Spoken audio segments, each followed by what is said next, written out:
हम्म, क्या बात करते? अच्छा, वो एक सीट दिए थे, सारा न्यूमेरिकल किए हो? कुछ समझ में आया है? हाँ,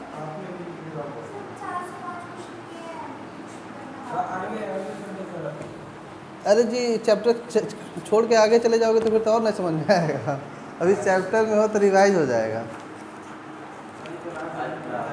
हम्म, ये जानते हो क्या है इससे रिलेटेड? ये इतना क्वेश्चन एग्जाम में आता नहीं है। क्वेश्चन पेपर देखोगे तो एक दो क्वेश्चन वही बार बार रिपीट करता है, लेकिन ट्रेंड बदल रहा है। सारे जानते हो यूनिवर्सिटी में पहले पुराने टीचर थे, अब से नए अपॉइंटमेंट हो गए हैं, सब लोग डिफरेंट डिफरेंट जगह से आए हुए हैं। तो सब किसका पेपर बनाने में कि किसको क्या मिल जाए, ये तो है कि सिलेबस से बाहर का तो देगा नहीं, सिलेबस के अंदर का ही देगा। लेकिन अब कुछ अप्रोच तो लगा ही सकता है ना। तो हम लोग की भी तैयारी उसी तरीके से रहे कि जितना जहाँ तक वो सोचें उससे वहाँ तक हम लोग क्वेश्चन सॉल्व किए रहें। तो हम लोग के और उसी से रिलेटेड ही चीज़ें पूछेगा, तो इसलिए जितनी पॉसिबिलिटी बन सकती है हमने उस सारे क्वेश्चन की एक लिस्ट बना दी थी कि एक एक क्वेश्चन इसमें से सॉल्व कर लिया है। पहला क्वेश्चन तो सॉल्व हो गया था, और ऐसा भी नहीं है सारे क्वेश्चन सिमिलर है। अभी देखोगे सॉल्व करोगे सब आसान लगने लगेगा। कुछ याद हो चाहे ना याद हो, फार्मूला याद हो, एक ही फार्मूला है, उसी फार्मूले पे दो ही फार्मूला है। कौन कौन से फार्मूला है? एक तो तुम्हारी कंडक्टिविटी का फार्मूला है, इंट्रिंसिक के लिए क्या होता है, Ni into e into mu n plus mu p. ये किसके लिए है?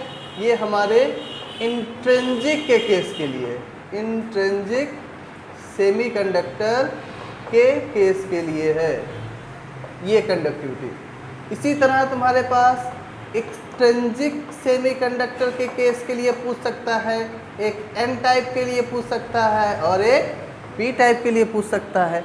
जब एन टाइप के लिए कंडक्टिविटी पूछेगा सिग्मा, तो वो किसके बराबर होगा? एन हो जाएगा, पी एन हो जाएगा, ई हो जाएगा और म्यू एन हो जाएगा। ठीक है। इसी तरह कंडक्टिविटी तुम्हारे पी टाइप के लिए पूछेगा तो इसकी कंडक्टिविटी क्या हो जाएगी? पी हो जाएगा, ई हो जाएगा और म्यू पी हो जाएगी। ये चीज़ें ध्यान रखना कि एक्सट्रिंसिक के केस में कंडक्टिव वही सेम कंडक्टिविटी क्या हो जाएगी? ये हो जाएगी और ये हो जाएगी। जब कंडक्टिविटी निकल जाएगा तो इसी का अगर रजिस्टिविटी पूछा तो नहीं निकल जाएगा, रो बराबर क्या हो जाएगा? 1/सिग्मा हो जाएगा। ये क्वेश्चन भी लग जाएगा। ठीक। उसके बाद क्या पूछ सकता है? इसके बाद पूछ सकता है या तो इलेक्ट्रॉन का कंसंट्रेशन पूछ सकता है या तो होल का कंसंट्रेशन पूछ सकता है। तो लॉ ऑफ मास एक्शन से जानते हो क्या होता है? लॉ ऑफ मास एक्शन से जानते हो क्या होता है कि एन डॉट पी बराबर एन आई का स्क्वायर। ये फार्मूला याद कर लो। तो अगर एन दिया है तो पी निकाल लो, पी दिया है तो एन निकाल, बस यही पूछेगा। तो इतने फार्मूले तुमको रटने में समस्या है क्या? हाँ, अगर ये फार्मूला याद है तो जितना क्वेश्चन लिखा हुआ है सारे क्वेश्चन बहुत आसानी से सॉल्व हो जाएगा। क्या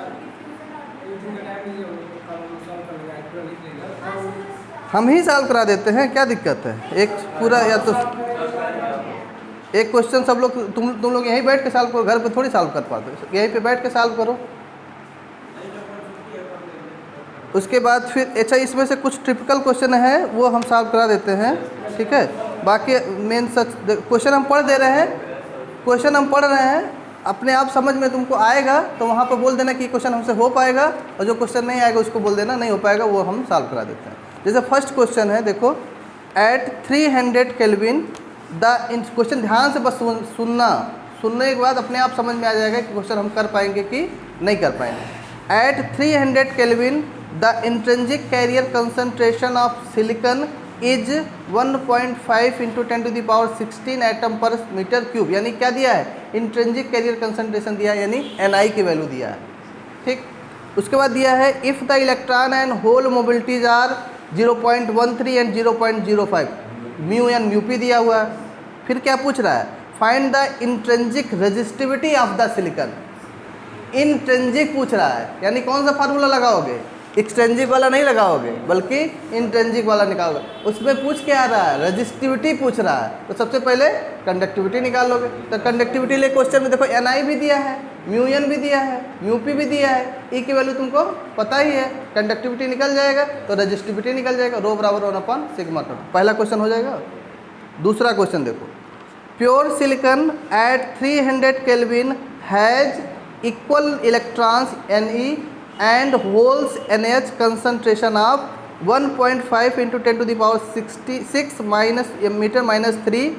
डोपिंग ऑफ इंडियम. इंडियम किस ग्रुप का एलिमेंट है?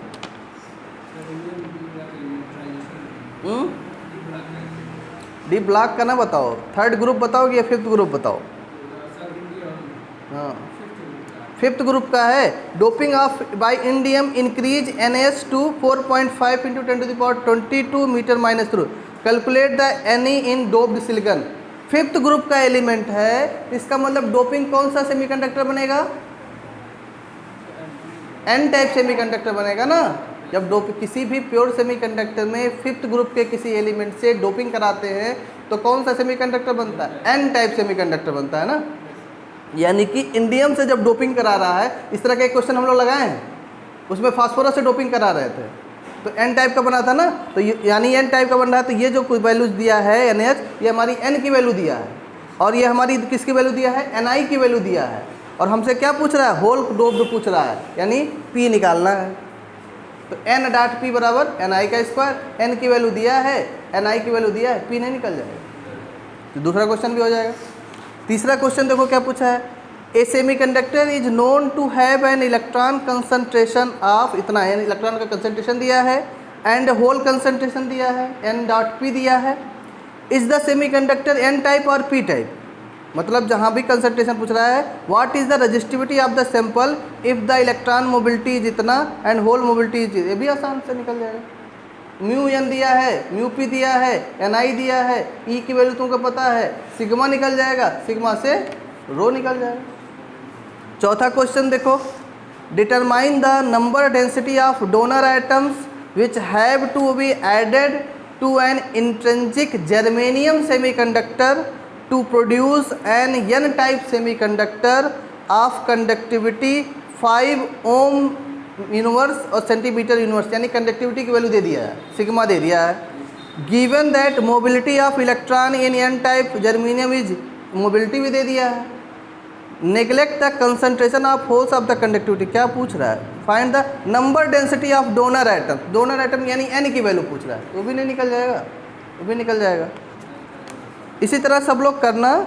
सब लोग करने के बाद एक क्वेश्चन देखो, बहुत बार एग्जाम में पूछा जाता है, ये थोड़ा सा इन सब से अलग हटके है, फार्मूले से अलग हटके है, परसेंटेज पे है, वो क्वेश्चन लिख लो.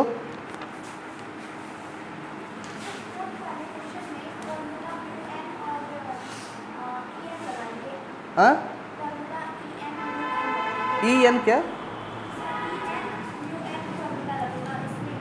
हाँ, मोबिलिटी दिया है ना, वहाँ से कंसंट्रेशन निकालना है. एक्सट्रिंसिक क्या? इंट्रिंसिक सेमीकंडक्टर का है ना, एक्सट्रिंसिक कहाँ है इसमें? N टाइप सेमीकंडक्टर प्रोड्यूस कर रहा है वो. पढ़ना क्वेश्चन ध्यान से, ठीक है? उसके बाद नहीं आएगा तो फिर बताएंगे. कल छुट्टी है, कल सही में सब लोग घर पे बैठ के इस क्वेश्चन को सारे को सीट को लगा लेना. एक क्वेश्चन थोड़ा सा अलग है जो फार्मूले से नहीं है, उस क्वेश्चन को लिख लो. In a silicon N type semiconductor, question लिखो. In a silicon N type semiconductor. और ये देखो, इतना अच्छा क्वेश्चन है कि समझ लो कि जब भी न्यूमेरिकल आता है 1-2 साल में, तो ये क्वेश्चन जरूर उसमें रहता है. In a silicon N type semiconductor electron and hole contribute 80% and 20%. Contribute 80% and 20% respectively to its conductivity.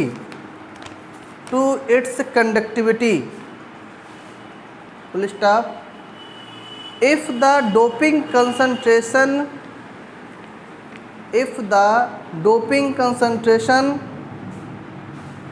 is now doubled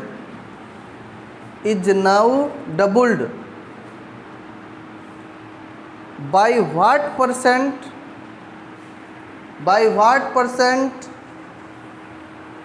will be conductivity increases, will be conductivity increases.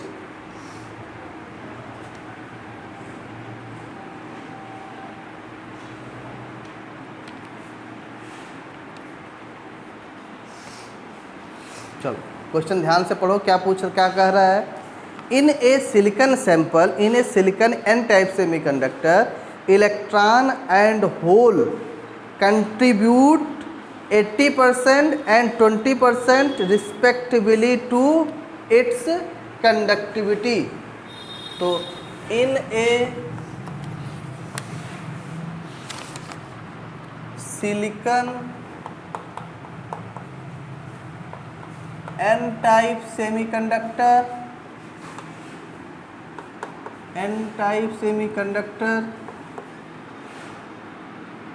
electron contribute, कितना contribute कर रहा है electron? Conductivity का ना, किसका? Conductivity का 80%, यानी sigma का 80%। तो कितना हो गया? यानी 4 सिग्मा अपान 5, यही ना। एंड होल कंट्रीब्यूट कितना है? 20%,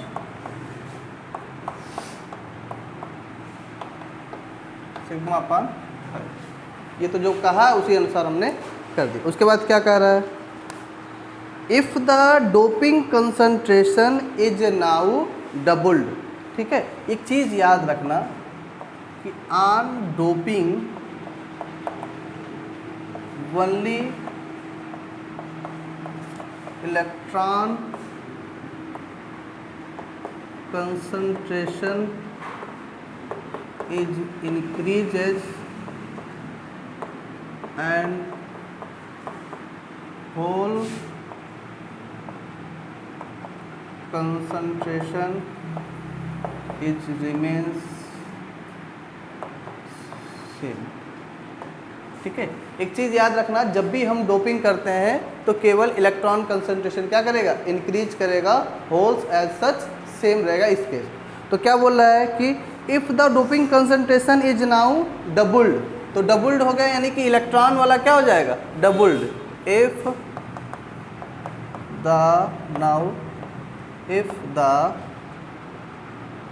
the doping concentration is now double, बराबर कितना हो जाएगा? अच्छा, इसका टोटल कंसंट्रेशन निकालो। तो यहाँ पे अगर टोटल कंसंट्रेशन निकालो होल का, टोटल कंसंट्रेशन निकालो तो कितना हो जाएगा?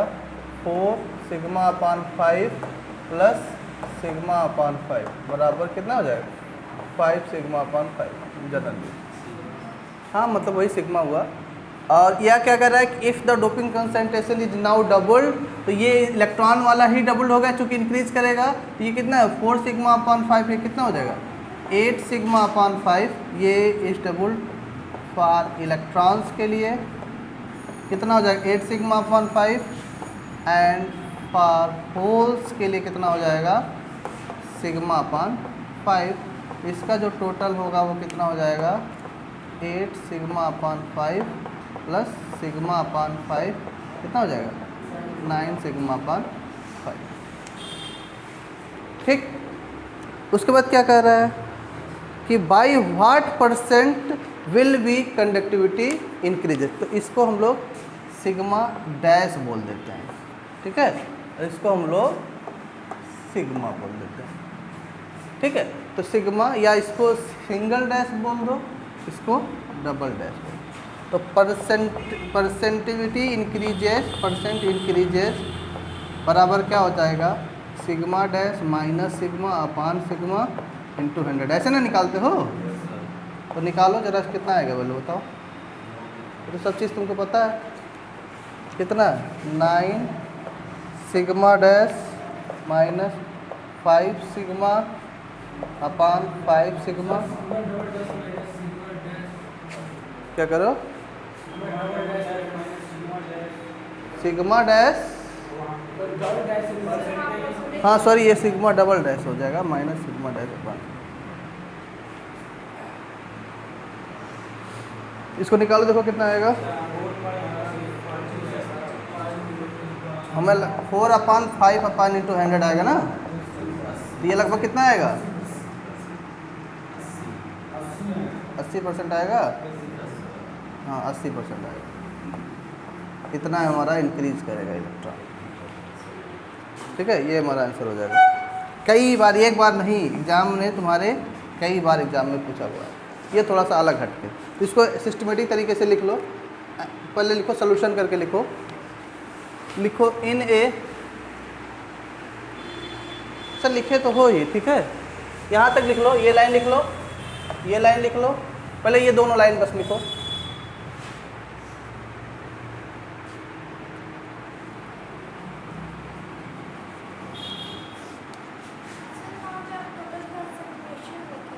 क्या करो, सॉरी, हाँ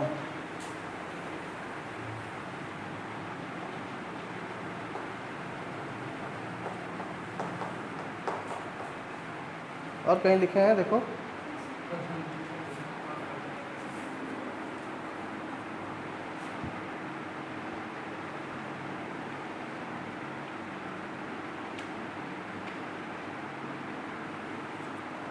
पूरा लिख लो, यहाँ से पूरा लिख लो, कोई दिक्कत नहीं, ठीक है, पूरा लिख लो। एग्जाम में कई बार ये एग्जाम में पूछा जाता है।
इसके बाद जितने भी न्यूमेरिकल प्रॉब्लम है एज सच सिमिलर है, जो इन सारे फार्मूले पे बेस्ड हैं। ठीक है, इसको घर पे जाके सॉल्व कर लेना कल। कौन सा कौन सा चौथा, determine the number density of donor atoms which have to be added to an in, अरे यह नंबर डेंसिटी तो पूछ रहा है, which have to added in intrinsic germanium semiconductor to produce N type semiconductor of conductivity, sigma दे दिया है। Given that mobility electron is N type, germanium is, ठीक है, मोबिलिटी म्यू एन दिया है। Neglect the concentration of force of conductivity, हाँ यही तो लिखना है, सिग्मा बराबर क्या हो जाएगा, म्यू एन, इसका एन टाइप के लिए क्या हो जाएगा, देखो n e mu n sigma होता है ना, तो तुमको क्या दिया है, म्यू एन दिया है, ई की वैल्यू पता है और सिग्मा की वैल्यू तुमको पता है, कुछ दिया हुआ। अरे तो एक्सट्रिंसिक के केस के लिए ही नहीं पूछ रहा है, देखो क्या पूछा है, determine the number density, number density is represent to number of concentrations, number density of donor atoms, तो डोनर किस में होता है, किस में, एक्सट्रिंसिक में, किस में, एन टाइप में। Donor atoms which have to be added to an intrinsic germanium crystal, यानी जर्मेनियम में ही डोपिंग करा रहे किससे, डोनर एटम से, to produce N type semiconductor, already दे दिया है। फिर देखो क्या दिया है, ऑफ कंडक्टिविटी 5, यानी कंडक्टिविटी मतलब सिग्मा दे दिया है। उसके बाद क्या पूछ रहा है, गिवन दैट मोबिलिटी इलेक्ट्रॉन के लिए, मोबिलिटी यानी म्यू एन दिया है इलेक्ट्रॉन के लिए, ठीक है। फिर पूछ रहा है निगलेक्ट द कंसंट्रेशन, निगलेक्ट तो हो ही जाएगा जब एन टाइप का है, तो उसके बाद तुमको ई की वैल्यू तुमको पता है, एन नहीं निकल जाएगा, यही तो पूछ रहा है नंबर डेंसिटी कुछ। हाँ, उसी को नंबर ऑफ कंसंट्रेशन, या small n is approximately equal to n D plus plus equal to, ये वैल्यू दिया रहता है, इसी को दोनों के इक्वलिटी हम लोग यूज करते हैं। ठीक है, ये तो बहुत आसान क्वेश्चन है, एन नहीं निकल जाएगा, यही दोनों इक्वल से यही नंबर डेंसिटी होता है, उसको डायरेक्ट उसे हम लोग रिप्रेजेंट करते हैं। 4 नंबर क्वेश्चन भी हो जाएगा, यानी कि जितने सारे क्वेश्चन है सब उसी वही 1 2 3 4 5 फार्मूले हैं, उसी 5 फार्मूले से सारे क्वेश्चन लगने हैं। लेकिन बस उसमें एक चीज़ ध्यान रखना है कि इंट्रिंसिक के लिए पूछेगा तो ऊपर वाला फार्मूला यूज करेंगे, एक्सट्रिंसिक के लिए एन टाइप के लिए पूछेगा तो वो एन टाइप वाला यूज करेंगे, पी टाइप वाला पूछेगा तो पी टाइप के लिए यूज करेंगे।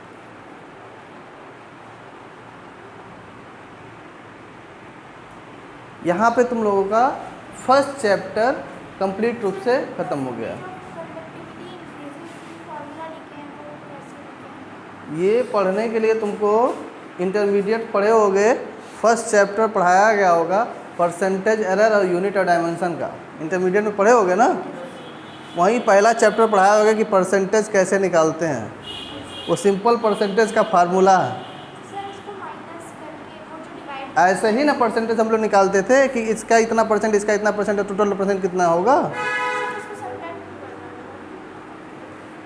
इंटरमीडिएट की बुक खोलना, पहला चैप्टर जहाँ परसेंटेज निकालने का फार्मूला दिया होगा वहाँ पढ़ना, उसके बाद तब हमसे डिस्कस करना है। इतनी छोटी सी बात तुमको समझ में, परसेंटेज कैसे डिस्कस करना, कैसे, वो तो मैथमेटिक्स में तुमको पढ़ाया गया होगा, इसका इतना परसेंट निकालना है तो 100 से मल्टीप्लाई करते हैं। जब परसेंटेज एरर यहाँ निकाल रहे हैं हम, यहाँ परसेंटेज नहीं निकाल रहे हैं, परसेंटेज एरर निकाल रहे हैं। अरे कितना सारा तुम लोग लैब में प्रैक्टिकल कर रहे होगे फिजिक्स में, वहाँ परसेंटेज एरर निकाल रहे हैं, सबसे ज़्यादा यूज इसी का एरर निकालते हैं कि कितना होता है, कितना परसेंटेज होता है। हाँ, सबसे ज़्यादा यूज तो, अरे इसको बहुत सारे न्यूमेरिकल प्रॉब्लम लगाए होगे, इंटरमीडिएट में पढ़े होगे, इसी तरह के कैसे परसेंटेज कितना निकलेगा कितना नहीं निकलेगा, फार्मूला डिवाइड करते थे, माइनस करते थे, निकालते थे।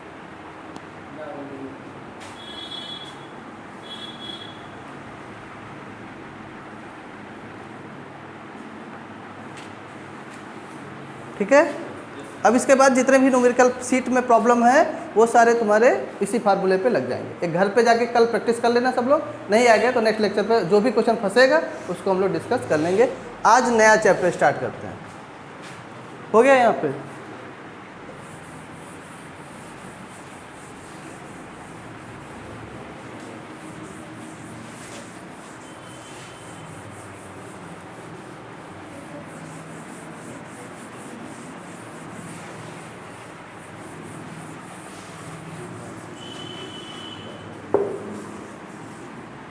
अब थोड़ा जर्नी हम लोग एक्सीड करते हैं।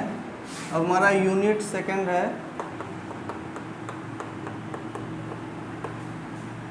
सेमी कंडक्टर डायोड, या इसी को बोलते हैं हम लोग पीएन जंक्शन डायोड।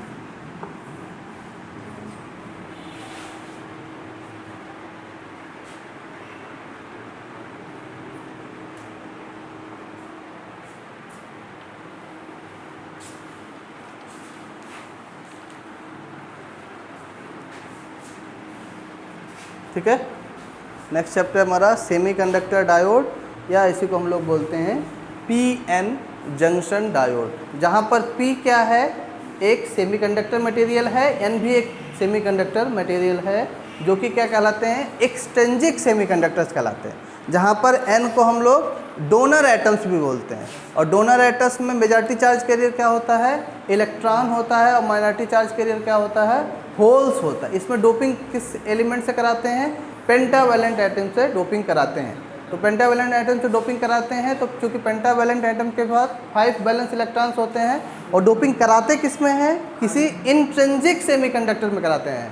डोपिंग कराते किस में, किसी इंट्रिंसिक सेमीकंडक्टर में कराते हैं। तो इंट्रिंसिक सेमीकंडक्टर जनरली हम लोग पीरियोडिक टेबल के फोर्थ ग्रुप के एलिमेंट्स सब लगभग कहीं ना कहीं सेमीकंडक्टर की प्रॉपर्टी को शो करते हैं, लेकिन उसमें से हम लोग सिलिकॉन और जर्मेनियम को most preferable semiconductor, intrinsic semiconductor material के तौर पर यूज करते हैं। तो चूँकि वो सब फोर्थ ग्रुप के एलिमेंट हैं, यानी कि उनके बैलेंस इलेक्ट्रॉन कितने होंगे, 4 बैलेंस इलेक्ट्रॉन होंगे।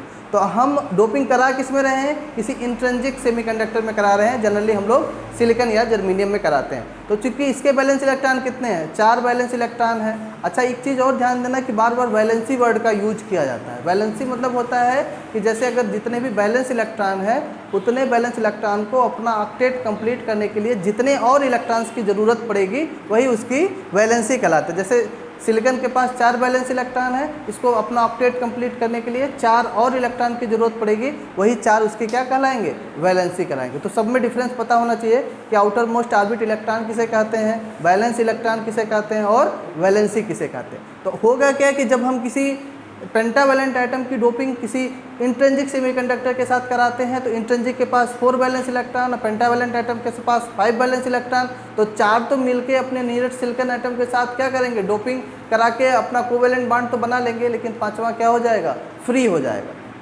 5वां इलेक्ट्रॉन क्या हो जाएगा, फ्री हो जाएगा, क्योंकि उसके पास तो कोई बॉन्ड बनाने के लिए कोई हमारे पास सिलिकॉन आइटम बचा ही नहीं, क्योंकि उसके आसपास तो खाली सिलिकॉन आइटम दिखेंगे। उसमें से किसी एक सिलिकॉन आइटम को निकाल के उसी के जगह पे हम पेंटावैलेंट आइटम डाले हुए हैं, तो उसके आसपास के क्षेत्र में बस सिलिकॉन आइटम है। तो होगा क्या, सिलिकॉन आइटम के 4 बैलेंस इलेक्ट्रॉन उस पेंटावैलेंट आइटम के 4 बैलेंस इलेक्ट्रॉन के साथ मिलकर कोवेलेंट बॉन्ड बना लेंगे, लेकिन 5वां बैलेंस इलेक्ट्रॉन क्या हो जाएगा, फ्री हो जाएगा। फिर हम उसको इतनी सफिशिएंट अमाउंट की एनर्जी देते हैं कि वो क्या करता है, अपनी पूरी की पूरी एनर्जी किसी दूसरे बैलेंस इलेक्ट्रॉन को जाकर क्या कर देता है, डोनेट कर देता है, और डोनेट कर देता है तो वो उसके साथ मिलकर कोवेलेंट बनता है, फिर वो आइटम क्या हो जाता है, फ्री हो जाता है। इसलिए जो एन टाइप सेमीकंडक्टर होता है उसको हम डोनर टाइप बोलते हैं। और तरह सिनेरियो देखोगे इसमें जो इलेक्ट्रॉन्स की संख्या है फर्स्ट ग्लांस में इसकी संख्या मैक्सिमम दिखाई देती है, इसलिए बताया जाता है कि जो एन टाइप सेमीकंडक्टर होता है उसको हम डोनर टाइप भी बोलते हैं। और एन टाइप सेमीकंडक्टर में मेजॉरिटी में चार्ज कैरियर इलेक्ट्रॉन होते हैं और माइनॉरिटी में चार्ज कैरियर होल्स होते हैं। सिमिलरली पी टाइप सेमीकंडक्टर होता है। पी टाइप में हम लोग डोपिंग किससे कराते हैं, किसी ट्राईवैलेंट आइटम के साथ कराते हैं, जैसे थर्ड ग्रुप के किसी एलिमेंट के साथ कराते हैं। किसमें कराते हैं, किसी सिलिकॉन आइटम में, प्योर इंट्रिंसिक क्रिस्टल में कराते हैं। तो होता क्या है कि प्योर सिलिकॉन आइटम में बैलेंस इलेक्ट्रॉन कितने हैं, 4, और ट्राईवैलेंट से डोपिंग करा रहे इसके बैलेंस इलेक्ट्रॉन कितने हैं, 3। तो 3 तो उस सिलिकॉन आइटम के साथ मिलकर कोवैलेंट बॉन्ड बना लेंगे, लेकिन एक बॉन्ड क्या हो जाएगा, इनकम्प्लीट हो जाएगा, क्योंकि हमारे उस जो डोपिंग एलिमेंट है उसके पास 4th बैलेंस इलेक्ट्रॉन नहीं है। तो दूसरा जो सिलिकॉन आइटम का 4th बैलेंस इलेक्ट्रॉन कहीं खाली है वो अपनी पूरी की पूरी एनर्जी इसको देता है, और ये जो बैकेंड पोजीशन है उसकी पूरी एनर्जी को एक्सेप्ट कर लेता है, और जब एक्सेप्ट कर लेता है तो फिर से इसका बॉन्ड क्या हो जाएगा, कंप्लीट हो जाएगा, और दूसरी जगह बॉन्ड क्या हो जाएगा, इनकम्प्लीट हो जाएगा। इसलिए पी टाइप मटेरियल में जो इलेक्ट्रॉन होते हैं इसको हम लोग बोलते हैं एक्सेप्टर टाइप बोलते हैं, जो कि इलेक्ट्रॉन की एनर्जी को एक्सेप्ट करने का काम करता है। और इसमें जो मेजॉरिटी चार्ज कैरियर है वो होल्स होता है, और माइनॉरिटी चार्ज कैरियर क्या होता है, इलेक्ट्रॉन्स होता है। यहाँ तक तो हम कहानी समझ चुके हैं, यहीं से अपनी जर्नी थोड़ा सा आगे बढ़ाते हैं। हमारा चैप्टर जो है सेमीकंडक्टर डायोड, पहले समझ लो ये इतना इम्पॉर्टेंट क्या है, इसके पास क्या स्पेसिफिकेशन है। बेसिकली जो सेमीकंडक्टर डायोड का फॉर्मेशन है वो सेमीकंडक्टर जो हमारे हैं उनसे मिलकर बनता है। तो जब हम 2 डिफरेंट टाइप के सेमीकंडक्टर, लाइक एक पी टाइप का मटेरियल और एक एन टाइप की मटेरियल्स की सैंडविचिंग करा देते हैं। सैंडविचिंग कराने का सेंस ऐसा नहीं कि दोनों को मिला दिए, दोनों को मिलाने के भी स्पेशल टेक्निक्स होंगे, वो डिपेंड करता है जो मैन्युफैक्चरर है वो किस टर्म एंड कंडीशन पे, किस टेक्नोलॉजी को यूज करके दोनों की सैंडविचिंग करा रहा है। उसके भी अलग प्रोसेसेस है, जब हम और डिटेल में सेमीकंडक्टर के जाते हैं तब वहाँ डिस्कस करते हैं कि वो किन प्रोसेसेस से उनकी क्या करा रहा है, सैंडविचिंग करा। लेकिन हमको वहाँ पर डिटेल में जाने की ज़रूरत नहीं है। अभी हमारा सिनेरियो बस इतना ही है, चूँकि अभी हम फंडामेंटल्स के बारे में इंट्रोड्यूस हो रहे हैं, तो बस हम इतना जाने कि एक पी टाइप मटेरियल और एक एन टाइप मटेरियल, चूँकि मैकेनिज्म होना है इसलिए पी टाइप की प्रोसीजर हमको समझ में आना चाहिए मैकेनिज्म, और एन टाइप का प्रोसीजर हमको समझ में आना चाहिए। जब हम एक पी टाइप मटेरियल और एक एन टाइप मटेरियल की सैंडविचिंग करा देते हैं तो जो फॉर्मेशन होता है वो हमारा पीएन जंक्शन डायोड का फॉर्मेशन होता है या सेमीकंडक्टर डायोड का फॉर्मेशन है। ये जो डायोड है ये हमारी लाइफ में बहुत इंपॉर्टेंट है। आजकल जितने भी गैजेट्स देखोगे, जितने भी इलेक्ट्रॉनिक डिवाइसेस देखोगे, सब कम्पैक्ट फॉर्म में तुमको दिखाई दे रहे होंगे, और उसके कम्पैक्ट फॉर्म में होने का सिंपल सा रीज़न है कि वे सभी के सभी सेमीकंडक्टर मटेरियल से मिलकर बने हैं। सेमीकंडक्टर मटेरियल से मिलने के बनने के कारण वो सारी चीज़ें कम्पैक्ट हैं, और उसमें डायोड का फॉर्म, अब देखो कहाँ दो डायोड से मिलकर बनाते हैं एक ट्रांजिस्टर। बहुत छोटा सा ट्रांजिस्टर होता है। पहले कहाँ डायोड वाल्व से हम लोग सिग्नल को एम्पलीफाई करने का काम करते थे, आज कहाँ एक छोटा सा ट्रांजिस्टर हमसे एम्पलीफाई सिग्नल हो जाता है। ऐसे ही एक चिप आती है जिसको हम इंटीग्रेटेड सर्किट बोलते हैं, आईसी बोलते हैं। अभी आगे प्रैक्टिकल करोगे, एमएससी लेवल पे जाओगे, डिफरेंट आईसी से तुम लोग प्रैक्टिकल करोगे, तो सारी आईसी में पता चलता है कि कई सारे डायोड्स, कई सारे ट्रांजिस्टर्स लगे होते हैं जो सिग्नल को एम्पलीफाई करने का काम करते हैं। यानी एक छोटे से पार्ट में जो पूरा का पूरा सर्किट समाहित हो जाता है। तो पहले जो टीवी देखते थे, इतनी बड़ी बड़ी टीवी लगी रहती थी जिसमें पूरी सीआरटी ट्यूब लगी रहती थी, कैथोड रे ऑसिलोस्कोप, वहाँ पर कई सारी प्लेट्स लगी रहती थी। कितना वर्क फंक्शन, इंटरमीडिएट में पढ़े भी होगे, उसकी वर्क फंक्शन पढ़े होगे सीआरटी ट्यूब का, कितना बड़ा उसमें ग्रिड लगा होता था, उसमें स्लेट लगे थे, जेडएनएस की कोटिंग लगी रहती थी, तब कहीं जाके लाइट ट्रांसफ़र होकर हमको स्क्रीन पे कोई चीज़ ऑब्जर्वेशन दिखाई देती। अब देखो कितनी चीज़ें सिनेरियो हो गई। अब इससे भी पतली हमारी एलसीडी टीवी आ रही है जो दीवार में फिट हो जा रही है, और चीज़ें हमको तब भी उससे बेटर ऑब्जर्वेशन हो रहा है। तो ये टेक्नोलॉजी कहाँ इसमें क्या सीआरटी ट्यूब लगा होगा क्या? सीआरटी ट्यूब नहीं लगा होगा। वहाँ पे तो स्क्रीन पे फोकस तभी आता था जब पूरी सीआरटी ट्यूब की फंक्शनिंग होती थी, लेकिन अब तो यहाँ पे सीआरटी ट्यूब नहीं लगा है ना, फिर कैसे वो चीज़ें ऑब्जर्व हो रही? तो सारी की सारी जो कॉम्प्लिकेसी थी, सारी की सारी कॉम्प्लिकेसी क्रिएट होके उसको हम लोग सेमीकंडक्टर मटेरियल से बनाना शुरू किए। क्योंकि सेमीकंडक्टर और ज़्यादा यूजफुल इस भी है क्योंकि पहले ही बता चुके कि सेमीकंडक्टर मटेरियल की सबसे इंपॉर्टेंट बात होती है कि इसकी कंडक्टिविटी को हम लोग कंट्रोल कर सकते हैं, सबसे इंपॉर्टेंट हो। दूसरी सबसे बात है कि इसमें जो पावर कंजम्पशन है वो बहुत कम होता है एज कंपेरिजन टू जो पहले के हमारे डिवाइसेज आया करते थे उसके कंपेरिजन। तो और इसका जो परफॉर्मेंस है, जो ओल्ड हमारे इंस्ट्रूमेंट्स थे उसके परफॉर्मेंस के कंपेरिजन में कई गुना ज़्यादा परफॉर्मेंस इसका है। तो इसलिए हम लोग इस सारी टेक्नोलॉजी को अपने सेमीकंडक्टर मटेरियल के रूप में फॉर्मेट कर दिए हैं। जितने भी आजकल के गैजेट्स हैं, चाहे तुम्हारे मोबाइल फ़ोन, टीवी या जितने भी इलेक्ट्रॉनिक इंस्ट्रूमेंट देखते होगे, सब ट्रांसफ़र हो गए हैं किसमें? सब देखो, अगर कोई छोटा सा खिलौना भी देखो तो उसमें देखो आईसी लगा हुआ है, सेंसर लगा हुआ है, तो सब किसकी देन है? ये सब सेमीकंडक्टर मटेरियल्स की देन है। और ये ध्यान देना है कि ये बहुत पुरानी फिजिक्स नहीं पढ़ रहे न्यूटन्स लॉ की तरह, ये बहुत रिसेंट की डिस्कवरीज है, रिसेंट की हम लोग फिजिक्स पढ़ रहे हैं। ये जान जाओ कि 1947 के बाद की फिजिक्स पढ़ रहे हैं, आज़ादी के बाद की फिजिक्स पढ़ रहे हैं, और इतना इम्प्लीमेंट हो गया है कि आजकल लगभग जितने भी गैजेट्स हैं सब में कहीं ना कहीं तुमको इसका एप्लीकेशन देखने को मिल रहा है। तो ये इतनी इंपॉर्टेंट चीज़ हम लोग डिस्कस करने जा रहे हैं, और ये चीज़ जानना भी ज़रूरी है क्योंकि ये सब हमारे एनवायरनमेंट में, हमारे आसपास हमको देखने को भी मिलेंगी। अभी देखो, सेमीकंडक्टर डायोड की सबसे इम्पॉर्टेंट बात होती है कि ये क्या करता है, करंट को ओनली वन डायरेक्शन में फ्लो करता है। कोई भी सेमीकंडक्टर डायोड होगा वो करंट को क्या करेगा, ओनली वन डायरेक्शन में फ्लो करेगा। और क्या करता है सेमीकंडक्टर डायोड, ये क्या करता है कि एसी करंट को ब्लॉक करता है और डीसी करंट में फ्लो करता है। एसी करंट को ब्लॉक करके डीसी करंट में फ्लो करता है। देखो इसका सबसे ज़्यादा यूज कहाँ पे देखने को मिलता है? जैसे हम लोग देखो मोबाइल फ़ोन लेते होंगे तो चार्जर लेते होंगे ना, तो चार्जर देखो एक्चुअल में मोबाइल फ़ोन जिस भी डिवाइसेज में बैटरी लगी होगी वो एसी तो नहीं हो सकता। जिस भी सिस्टम में, इलेक्ट्रॉनिक गैजेट्स में बैटरी सिस्टम लगा होगा वो एसी परफॉर्मेंस नहीं दे सकता है बल्कि डीसी परफॉर्मेंस। और जानते हो कि जब डीसी सप्लाई होती है तो 0 से मैक्सिमम 10 वोल्ट तक ही वेरी कर सकता है। कोई भी डीसी सप्लाई 10 से 15 हो सकता है, इससे ज़्यादा वेरी नहीं करे। अब देखो हमारी जो वोल्टेज की बैटरी है वो 15 वोल्ट की कैपेसिटी सह सकती है, मोबाइल फ़ोन की बैटरी मैक्सिमम बता रहे हैं। और हम चार्जर जो बोर्ड में देख रहे हो, सॉकेट में जो सप्लाई आ रही है वो 220 वोल्ट की सप्लाई, क्योंकि होम सप्लाई 220 वोल्ट की हमारे बोर्ड्स में आती है। अब मोबाइल फ़ोन में हम क्या करते हैं, चार्जर लगाते हैं, उसको ले जाके एसी से कनेक्ट कर देते हैं जहाँ पर 220 वोल्ट की सप्लाई आ रही है। एक तरह से देखना चाहिए कि तुम्हारे जहाँ 15 वोल्ट की कैपेसिटी है उसमें डायरेक्ट 220 वोल्ट का सप्लाई दे रहे हैं तो मोबाइल फ़ोन तो ब्लास्ट हो जाना चाहिए। क्या करा? कौन सा कन्वर्टर लगा होता है? वही तो पढ़ने जा रहे हो। वही पढ़ने जा रहे हो कि उसी में डायोड्स लगा होता है और वो डायोड्स क्या करता है कि एसी करंट को वहीं पर ब्लॉक कर देता है और उसको डीसी कन्वर्ट में कन्वर्ट कर देता है और हमारा मोबाइल फ़ोन चार्ज होने लगता है। देखो, लेकिन जब पहले डिस्कवरीज हुई थी तब देखो, पहले घरों में भी देखो, पहले कटआउट सिस्टम जब नहीं लगा रहता है, एमसीबी नहीं लगी रहती थी, तो जब लाइट कभी तेज आता था तो सारे पंखे और बल्ब सब फ्यूज हो जाते थे, ख़राब हो जाते थे, सारे बल्ब फ्यूज हो जाते थे, बहुत दिक्कत का सामना करना पड़ता था। देखो, जब से एमसीबी आया और वो वोल्टमीटर आया तब से देखो क्या हुआ कि एक कटआउट सिस्टम लगा है कि उससे ऊपर की जैसे ही लाइट आती है ऑटोमेटिकली वो क्या हो जाता है, कट हो जाता है। ऑटोमेटिकली जब कट हो गया तो सारे पंखे और लाइट हमारे डिस्टर्ब नहीं होते। काफ़ी ऐसा नहीं कि डिस्टर्ब तब भी कभी कभी हो जाते हैं, लेकिन कम आई, उसमें कमी आई है, काफ़ी हद तक कमी आई है। ऐसे ही पहले जो डायोड्स आया करते थे, पहले बहुत सुनते थे कि मोबाइल चार्जिंग में लगा है, चार्जिंग में लगा के मोबाइल यूज़ नहीं करना चाहिए, नहीं तो ब्लास्ट हो जाता है। इसे सुने होंगे बहुत सारे, और कई सारे पेपर्स में न्यूज़ भी देखे होंगे।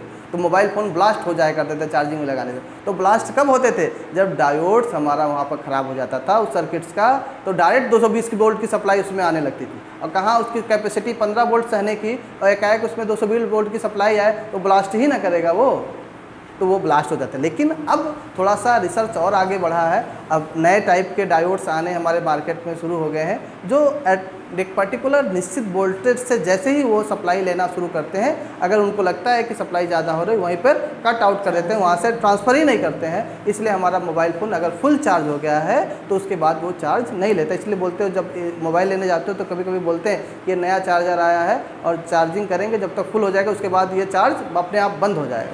तो ये बेसिकली उसका चार्जर की क्वालिटी नहीं है, उस सेमीकंडक्टर डायोड्स की क्वालिटी है। तो ये हमारे एक तरह से देखोगे तो हमारे आसपास के इन्वायरमेंट से रिलेटेड चीज़ों के बारे में हम लोग एनालिसिस करने जा रहे हैं और उसके बारे में ऑब्जर्वेशन करने जा रहे हैं। ये तो उसका फिजिकल अपीयरेंस हुआ कि हमारे पास जो चीज़ें पढ़ रहे हैं उसके बारे में हमको नॉलेज होनी चाहिए। अब इसका हम लोग इंटरनली बात करने जा रहे हैं कि आखिर सेमीकंडक्टर मटेरियल क्या हुआ है, सेमीकंडक्टर मटेरियल से कैसे हम लोग डायोड का फॉर्मेशन करते हैं। तो बेसिकली हम लोग क्या किए कि दो टाइप के सेमीकंडक्टर मटेरियल, एक हमारा पी टाइप का मटेरियल है और एक एन टाइप का मटेरियल है। एक पी टाइप का मटेरियल है और एक एन टाइप का मटेरियल है। दोनों की सैंडविचिंग कराते थे, दोनों को मिला देते हैं, तो जो ये लाइन बनती है, इस लाइन को हम लोग बोलते हैं जंक्शन लाइन, जंक्शन रीजन बोलते हैं, जंक्शन लाइन बोलते हैं, ठीक है, जंक्शन लाइन बोलते हैं। अच्छा, जानते हो कि पी टाइप में मेजॉरिटी में क्या होता है? पी टाइप में मेजॉरिटी में क्या होता है? होल्स। कौन बोला? इलेक्ट्रॉन जी। माइनॉरिटी में क्या होता है? इलेक्ट्रॉन्स। और एन टाइप में मेजॉरिटी में क्या होता है? एन टाइप में मेजॉरिटी में क्या होता है? इलेक्ट्रॉन होता है। और माइनॉरिटी में क्या होता है? होल्स होता है। ठीक है, हम एक ही सिंबल लेके चलेंगे, उसको हर जगह यूज करेंगे। यहाँ हम लोग होल्स को वाइट सर्कल से डिनोट कर रहे हैं और इलेक्ट्रॉन्स को डार्क सर्कल से रिप्रेजेंट कर। डिफरेंट बुक्स में रिप्रेजेंटेशन का डिफरेंट तरीका है, उसको में कंफ्यूज नहीं होना। तो जब पी टाइप का मटेरियल है तो इसमें मैक्सिमम क्या होगा? होल्स होगा।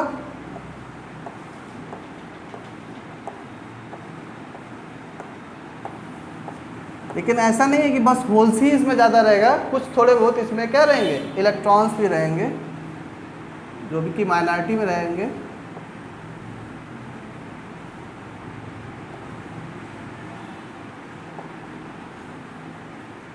ऐसे एन टाइप में क्या रहेगा? इलेक्ट्रॉन्स की संख्या ज़्यादा रहेगी, मेजॉरिटी में है, और उनके कंपैरिजन में होल्स क्या रहेगा? माइनॉरिटी में रहेगा।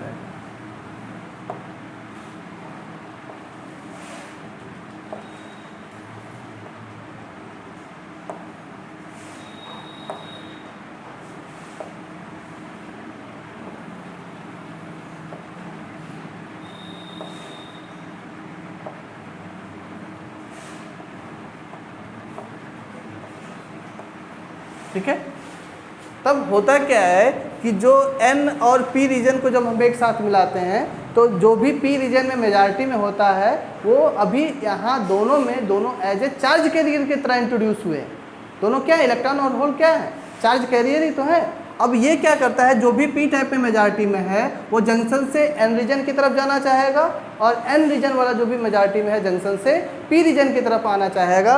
और जो पी रीजन वाला जंक्शन से एन रीजन की तरफ जाएगा तो जंक्शन के पास एक लेयर क्रिएट करता है, और वहाँ भी जो चार्ज कैरियर है उसको आयंस में क्या कर देता है, इंड्यूस्ड कर देता है। तो ये पी टाइप पॉजिटिव है, यहाँ पॉजिटिव आयंस में क्या कर दिया, इंट्रोड्यूस कर दिया।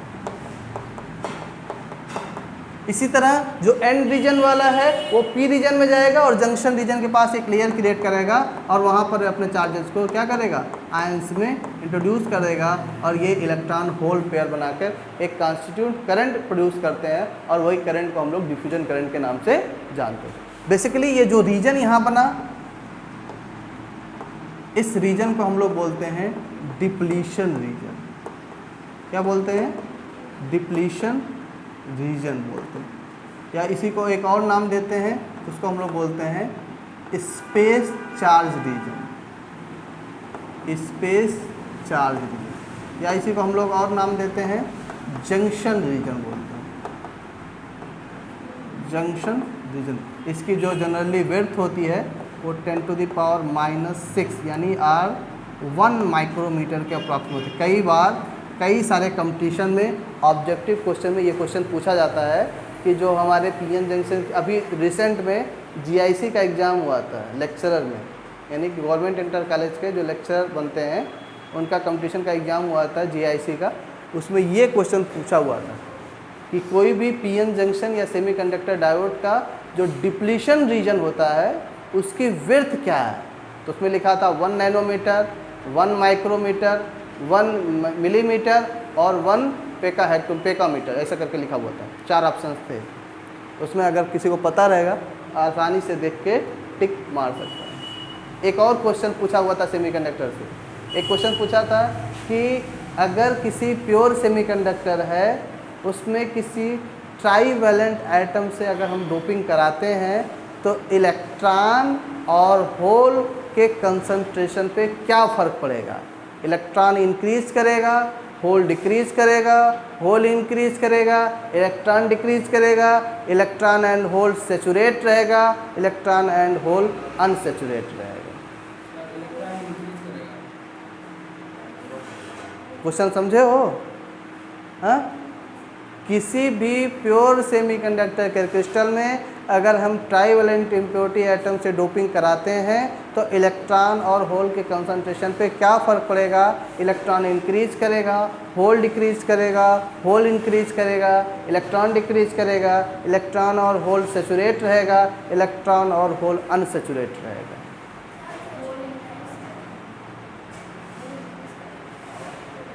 क्वेश्चन सब पढ़ा हुआ है, पढ़े हो, अभी डिस्कस भी किए हैं। और ये सब देखो क्वेश्चन ऐसे हैं जो तुम्हारे एग्जाम जहाँ से नौकरी मिल रहा है वहाँ सब पूछे जाते हैं। इसलिए शुरू से पहले फर्स्ट लेक्चर से बताया था ना कि जो चीज़ पढ़ने जा रहे हो उस पूरे सेमीकंडक्टर फिजिक्स में यही हमेशा पढ़ना तुमको रहेगा। ये नहीं कि फिर कहीं इलेक्ट्रॉनिक्स आया तो बार बार जहाँ जहाँ इलेक्ट्रॉनिक्स आएगा तहाँ तुमको ये चीज़ पढ़ना होगा। इसलिए इसको कभी अवॉइड नहीं कर सकते। जैसे फर्स्ट ईयर में जो भी पेपर पढ़े होगे, चाहे तुम्हारा थर्मल रहा हो, मैकेनिक्स रहा हो, वेव मेड एक्सीलरेशन रहा हो, इलेक्ट्रिसिटी एंड मैग्नेटिज्म, वो इतना इंपॉर्टेंट नहीं है।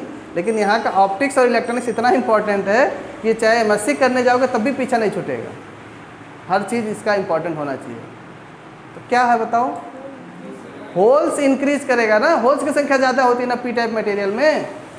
अभी बताया गया है कि पी टाइप मटेरियल में जब हम किसी प्योर सेमीकंडक्टर में ट्राईवैलेंट एटम से डोपिंग करा रहे हैं तो मेजॉरिटी किसकी है, होल्स की है ना, माइनॉरिटी किसकी है, इलेक्ट्रॉन्स की। तो इंक्रीज क्या करेगा, होल्स ही ना इंक्रीज करेगा as comparison to electron. Saturate का कोई सवाल ही नहीं है, अनसेचुरेट का कोई सवाल ही नहीं है। अगर एन टाइप होता तो किसकी इंक्रीज होती, तो हमारा इलेक्ट्रॉन इंक्रीज करता, होल्स डिक्रीज करता है। लेकिन जब ट्राईवैलेंट इम्प्योरिटी से डोपिंग कराते हैं तो पी टाइप सेमीकंडक्टर बनता है ना। तो पी टाइप सेमीकंडक्टर मेजॉरिटी किसकी है, देखो होल्स की है, माइनॉरिटी किसकी है, इलेक्ट्रॉन्स की है। तो फर्स्ट ऑप्शन सही है। समझ गए क्वेश्चन? इस तरीके से भी क्वेश्चन बना के पूछा जाता है। अभी देखो पिछले बार पेंडेमिक की वजह से एग्ज़ाम भी हो गया था, एग्ज़ाम में थ्योरेटिकल ना होकर ऑब्जेक्टिव टाइप के एग्ज़ाम्स हुए थे। तो ऑब्जेक्टिव टाइप के एग्ज़ाम्स तभी क्लियर हो पाएंगे जब हमारा कॉन्सेप्ट क्लियर है, नहीं तो पूरी थ्योरी तुम्हारी तैयार है, पूरा डेरिवेशन बहुत अच्छे से कर लो, कॉन्सेप्ट नहीं क्लियर है तो एक भी ऑब्जेक्टिव क्वेश्चन अटैम्प्ट नहीं कर पाओगे। सही नहीं कर पाओगे। अटेम्प्ट क्यों नहीं कर पाओगे? सही नहीं कर पाओगे, क्योंकि देखने से तो लगेगा अरे ये तो पढ़े हुए हैं, ये तो आता है, लेकिन एग्जैक्ट क्या होता है वो कंफर्मेशन नहीं होगी। और ऑब्जेक्टिव टाइप का क्वेश्चन तो एग्जैक्ट का ही वैल्यू है। पेपर क्वेश्चन पेपर देखने जाओगे तो सब चीज़ लगेगा अरे ये भी तो पढ़े हैं, ये भी पढ़े हैं, ये भी पढ़े हैं, ये भी पढ़े हैं, सब चीज़ पढ़ा हुआ ही रहता है, लेकिन अटेम्प्ट कितना हो रहा है, सही कितना हो रहा है, ये मायने रखता है। तो अपनी पढ़ाई की जर्नी हम लोग को यहाँ से जो भी चीज़ें बताई जा रही हैं, एक एक लाइन, एक एक वर्ड जो तुमको समझा रहे हैं वो सबसे ज़्यादा यूज़फुल है, और उसको अपने दिमाग में बैठाओगे, समझे रहोगे, कहानी की तरह इसको समझे रहोगे, तो फिर कभी दिक्कत होने वाली नहीं है इसको समझने में ना इसको पढ़ने में। तो यानी कि इस डिप्लीशन रीजन की विड्थ कितनी है? 10⁻⁻6 मीटर होती है, जनरली 1 माइक्रोमीटर इसकी विड्थ होती है, जो भी depletion region P N junction की होती है।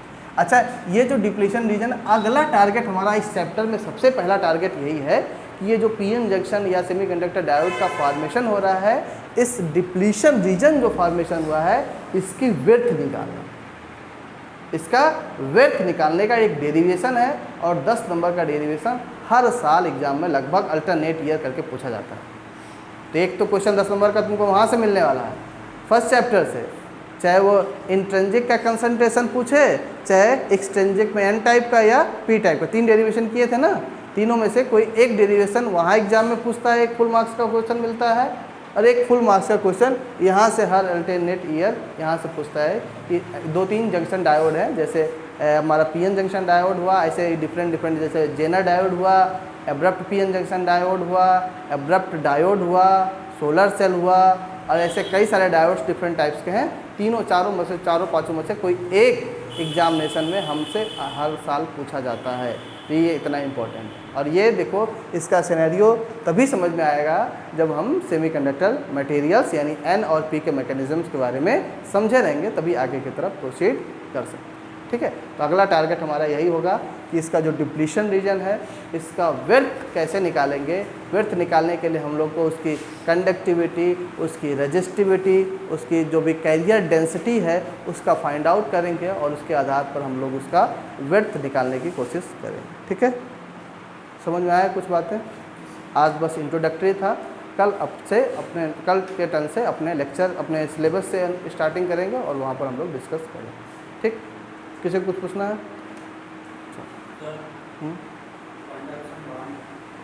हाँ बताओ, सबसे पूछना चाहिए, ऐसे ही 5-10 मिनट समय मिले तो उसमें पिछला जो भी तुमको नहीं समझ में आ रहा है वो चीज़ें डिस्कस करना है, शुरू से ही बोलना है।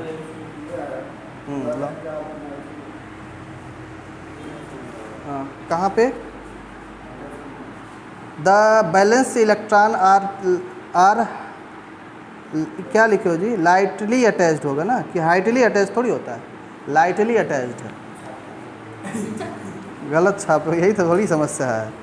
द बैलेंस इलेक्ट्रॉन आर, दिखा लिया करो जो भी लिखा करो, एक बार पढ़ा लिया करो।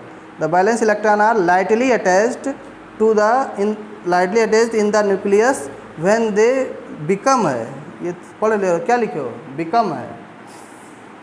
ये सब कहाँ से लिखो जी, किसकी कॉपी से लिखो? ऐसे ही लिखोगे और दूसरों को गलत लिखाओगे? हाँ, तुमको खुद इतना तो आइडिया लग ही जाता ना कि क्या चीज़ लिखा हुआ है।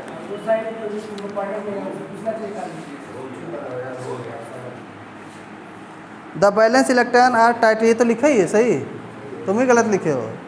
Tightly attached in the nucleus when they become, ये तो सही लिखी है, तुम देख के नहीं सही लिखे हो। When they become free then the conduction current is in conductor, then the conduction current in conductor free the conduction current in conductor and they are called, ये क्या लिखे हो जी?